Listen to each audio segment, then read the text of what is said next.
കേരളത്തിൽ ഇന്നലെയാണ് നമുക്കൊരു മുഖ്യമന്ത്രിയെ തെരഞ്ഞെടുത്തത്. ഹൈക്കമാൻഡ് ആണ് ഏറെ വിപുലമായ സംഭവ വികാസത്തിലൂടെ ആയിരുന്നു മുഖ്യമന്ത്രി തെരഞ്ഞെടുത്തത്. മുഖ്യമന്ത്രിക്ക് 3 പേരുടെ പേരുകൾ നിർദ്ദേശിക്കപ്പെട്ടിട്ടുണ്ടായിരുന്നു. വി.ഡി. സതീശൻ ഒന്നാമത്തെ പേര്, രണ്ടാമത്തെ പേര് രമേശ് ചെന്നിത്തല, മൂന്നാമത്തെ പേര് കെ.സി. വേണുഗോപാലാണ്. ഈ 3 പേർക്കിടയിൽ നറുക്കിട്ട് എന്ന പോലെയാണ് വി.ഡി. സതീശന് കിട്ടിയത്. കാരണം വർഗീയ ശക്തികളെല്ലാം തന്നെ വി.ഡി. സതീശന് സപ്പോർട്ടായിരുന്നു. ഉദാഹരണം മുസ്ലിം ലീഗ് തന്നെ. അതുകൊണ്ട് തന്നെയാണ് ഇന്നലെ വി.ഡി. സതീശൻ മുഖ്യമന്ത്രിയായി സത്യപ്രതിജ്ഞ പോലും ചെയ്യുന്നതിന് മുമ്പ് മുഖ്യമന്ത്രിയായിട്ട് വി.ഡി. സതീശനെ തെരഞ്ഞെടുത്തപ്പോൾ തന്നെ ലീഗിന്റെ ആഹ്ലാദ പ്രകടനം അവിടെ ഇവിടെയുമൊക്കെ നമ്മൾ കണ്ടതാണ്. ഈ ഒരു സാഹചര്യത്തിൽ തൊടുപുഴയിൽ ഒരല്പം കൂടിപ്പോയോ, അതായത് ആഹ്ലാദ പ്രകടനം കൂടിപ്പോയോ എന്നാണ് നമ്മുടെ സംശയം. ലീഗ് ഭരിക്കും കേരളം, ലീഗ് പറയും നിയമം എന്നായിരുന്നു അവരുടെ മുദ്രാവാക്യങ്ങൾ. തൊടുപുഴ നഗരത്തിലൂടെ അവർ ഉന്നയിച്ച മുദ്രാവാക്യങ്ങൾ ഇത് തന്നെയാണ്. പോരാത്തതിന് അതിന്റെ കൂടെ തന്നെ അവർ വെള്ളാപ്പള്ളി നടേശനെയും സുകുമാരൻ നായർക്കുമെതിരെ വിദ്വേഷപരമായ വരികളാണ് കൂട്ടിച്ചേർത്തത്. ഇതൊക്കെ കാണുമ്പോൾ നമ്മുടെ കേരളം കുറച്ച് പുറകോട്ടും സഞ്ചരിക്കണം. അവിലും മലരും കുന്തിരിക്കൊക്കെ കരുതി വെച്ചോ നിന്റെ കാലനൊക്കെ വരുന്നടാ എന്നൊരു ഡയലോഗ് പറഞ്ഞ ഇതേ കേരളത്തിലൂടെ ഇതേ പ്രബുദ്ധ മലയാളികൾ കേട്ടതാണ്. അത് നമ്മളെ ടാർഗറ്റ് ചെയ്തത് ഒരു വിഭാഗമാണ്. ഒരു പിഞ്ചു കുഞ്ഞിനെ തോളിലിരുത്തി ആ കുഞ്ഞിനെ കൊണ്ടാണ് ഇത്തരം വിദ്വേഷപരമായ മുദ്രാവാക്യങ്ങൾ പണ്ട് വിളിപ്പിച്ചത്. ആ ഒരു സാഹചര്യത്തിൽ നിന്നും ഇന്ന് 2026 എത്തിയപ്പോൾ ഒരു മുഖ്യമന്ത്രിയുടെ പ്രഖ്യാപനം നടത്തി കഴിഞ്ഞപ്പോൾ ലീഗ് പിന്നെയും സടകുടഞ്ഞെണീറ്റു എന്ന് തന്നെ നമുക്ക് വേണമെങ്കിൽ പറയാം. അന്ന് ഒരു പിഞ്ചു കുഞ്ഞിനെ കൊണ്ട് മുദ്രാവാക്യം വിളിപ്പിച്ചതും വർഗീയ ശക്തികളായിരുന്നു. അവിലും മലരും കരുതി വെച്ചോ നിന്റെ കാലിനൊക്കെ വരുന്നടാ എന്ന് പറഞ്ഞപ്പോൾ അത് 2026 എത്തിയപ്പോൾ അതിന്റെ ഫോം ഒന്ന് ശരിക്കും പറഞ്ഞ ഒന്ന് മാറ്റി പറഞ്ഞത് മാത്രമേ ഉള്ളൂ. അതായത് ഞങ്ങൾ പറയും നിയമം, ഞങ്ങൾ ഭരിക്കും കേരളം എന്നാണ് അവർ പറഞ്ഞത്. ലീഗ് എന്താണോ പറയുന്നത് അത് കേരളത്തിൽ നടപ്പാകും. ലീഗ് എന്താണോ ഭരിക്കാൻ ഉദ്ദേശിക്കുന്നത് അതായിരിക്കും ഇനി കേരളത്തിൽ ഭരിക്കുക, അല്ലെങ്കിൽ കേരള ജനത കാണാൻ പോകുക എന്നാണ്. ഇതിലൂടെ തന്നെ നമുക്ക് മനസ്സിലായിട്ടുണ്ട് വി.ഡി. സതീശന് പിന്തുണ ഏറ്റവും കൂടുതൽ പ്രഖ്യാപിച്ചത് മുസ്ലിം ലീഗാണ്.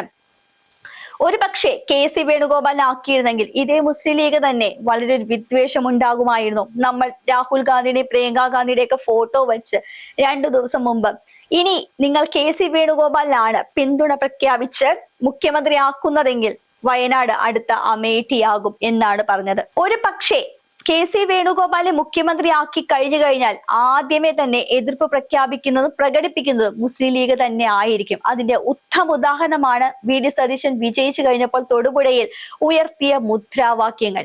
വളരെ വിദ്വേഷപരമായ മുദ്രാവാക്യമാണ് അവർ ഉന്നയിച്ചത്. ലീഗിന്റെ നേതൃത്വത്തിലുള്ള പല ആളുകളും ഇതിനെ അപലപിച്ചിട്ടുണ്ട്. ഇത് നടത്താൻ പാടില്ല എന്നാണ്. പക്ഷേ ചില സമയത്ത് എത്ര മറക്കാൻ ശ്രമിച്ചാലും മനസ്സിനുള്ളിൽ കിടക്കുന്ന ചില വാചകങ്ങളാണ് ചിലരുടെ വാക്കുകളായിട്ട് പുറത്തേക്ക് വരുന്നത്. അതുകൊണ്ട് തന്നെയാണ് ലീഗ് എത്ര മറയ്ക്കാൻ ശ്രമിച്ചാലും ലീഗിനെ എത്ര വെളുപ്പിച്ചാലും ലീഗിന്റെ മനസ്സിലുള്ള ചില അതായത് മറ്റുള്ളവരുടെ വിദ്വേഷങ്ങൾ ചില പ്രവർത്തികളായിട്ടും ഈ മുദ്രാവാക്യങ്ങളായിട്ടും ചിലരുടെ മനസ്സിൽ നിന്നും പുറത്തേക്ക് ചാഞ്ചാടും. ഇത് തന്നെയാണ് യഥാർത്ഥത്തിൽ വി.ഡി. സതീശൻ വിജയിച്ചു കഴിഞ്ഞപ്പോൾ മുസ്ലിം ലീഗ് ഉയർത്തിയ മുദ്രാവാക്യം. വർഷങ്ങൾക്ക് മുമ്പ് വർഗീയ ശക്തികൾ ഒരു പിഞ്ചു കുഞ്ഞിന്റെ വായിലൂടെ ഉച്ചരിച്ച വൃത്തികെട്ട് വളരെ ഭീതിജനകവുമായ മുദ്രാവാക്യങ്ങൾ കേട്ട് കേരള ജനത ഒന്ന് ഭയപ്പെട്ടതാണ്. അത് പണ്ടാണ്. പക്ഷെ ഇപ്പോഴും 2026 നമ്മളെ ആ ഒരു സംഭവ വികാസത്തിലേക്ക് കൊണ്ടുപോകുകയാണോ? നമ്മൾ ഇനിയും അവിലും മലനും കുന്തിരിക്കൊക്കെ കരുതി വെക്കണോ? കാലൻ വരുന്ന വഴി നോക്കി നിൽക്കണോ? ലീഗിന്റെ ഉദ്ദേശം അതാണോ? നമുക്കൊന്നും അറിയില്ല. ഇപ്പോൾ തന്നെ മുഖ്യമന്ത്രി സത്യപ്രതിജ്ഞ ചെയ്തില്ല. അതിനു മുന്നേ തന്നെ വി.ഡി. സതീശൻ ഒരു കാര്യം പറഞ്ഞിട്ടുണ്ടായിരുന്നു. നിയുക്ത മുഖ്യമന്ത്രി ഒരു കാര്യം പറഞ്ഞതാണ്. എന്താണെന്നോ? ലീഗ് ഇല്ലായിരുന്നുവെങ്കിൽ പല വർഗീയ ശക്തികളും ഇവിടെ അഴിഞ്ഞാടിയേനെ എന്നുള്ള. മുസ്ലിം ലീഗ് എന്നൊരു പാർട്ടി വർഗീയ പാർട്ടിയല്ലേ? അതോ ജനാധിപത്യത്തില് അതൊരു മതേതര പാർട്ടി ആയിട്ട് വെള്ളപൂശുകയാണോ? ഇതേ വി.ഡി. സതീശൻ തന്നെ ജമാഅത്തെ ഇസ്ലാമിക്ക് സർട്ടിഫൈഡ് കൊടുത്തതാണ്, വെള്ളപൂശി കൊടുത്തതാണ്. നമ്മൾ എല്ലാവരും കണ്ടതാണ്. മതരാഷ്ട്രവാദമൊന്നും ഇപ്പോൾ അവർ ഉന്നയിക്കുന്നില്ല എന്ന് ഒരു പത്രസമ്മേളനത്തിൽ അദ്ദേഹം വച്ച് പിടിപ്പിച്ചതാണ്. അദ്ദേഹം തന്നെയാണ് ഇപ്പോൾ മുഖ്യമന്ത്രിയായി കഴിഞ്ഞപ്പോൾ അദ്ദേഹം പറഞ്ഞത് ലീഗ് ഇല്ലായിരുന്നെങ്കിൽ പല വർഗീയ ശക്തികളും ഇവിടെ അഴിഞ്ഞാടിയേനേന്ന്. എന്നാൽ വി.ഡി. സതീശൻ ഒരു കാര്യം ആലോചിച്ചോളൂ, അല്ലെങ്കിൽ ഓർത്തോളൂ. നിങ്ങൾ ഇന്ന് അധികാരത്തിൽ കയറിയിട്ടുണ്ടെങ്കിൽ അത് കോൺഗ്രസിനോടുള്ള ജനങ്ങളുടെ പ്രേമം കൊണ്ടല്ല, CPM-കാരുടെ ദുർഭരണത്തിന് എതിരെ ഒരു ചെറിയൊരു കൊട്ട് കൊടുത്തതാണ് കോൺഗ്രസ് അധികാരത്തിൽ കയറാൻ കാരണം. അല്ലാതെ ലീഗ് ഭരിക്കും കേരളം, ലീഗ് പറയും നിയമം അല്ല. ഇത് ജമാഅത്തെ ഇസ്ലാമിയെ പോലുള്ള 2047 ഇന്ത്യയെ മുസ്ലിം രാഷ്ട്രമാക്കാൻ വേണ്ടി കാത്തും ആറ്റും നോറ്റും നോമ്പെടുത്തിരിക്കുന്ന ഒരു തരം ആളുകൾ ഇവിടെ ഉണ്ട്. അവരെയൊക്കെ പിന്താങ്ങി താങ്കൾക്ക് ഭരിക്കാം. പക്ഷെ കേരളം ഒരു സംസ്ഥാനം മാത്രമാണ്. ഇന്ത്യ എന്ന രാജ്യത്തിൽ ഇതെല്ലാം മലർ പൊടിക്കാരൻ സ്വപ്നമായിട്ട് തന്നെ ഇരിക്കും. ഇതെല്ലാം ജനങ്ങൾ കാണണം.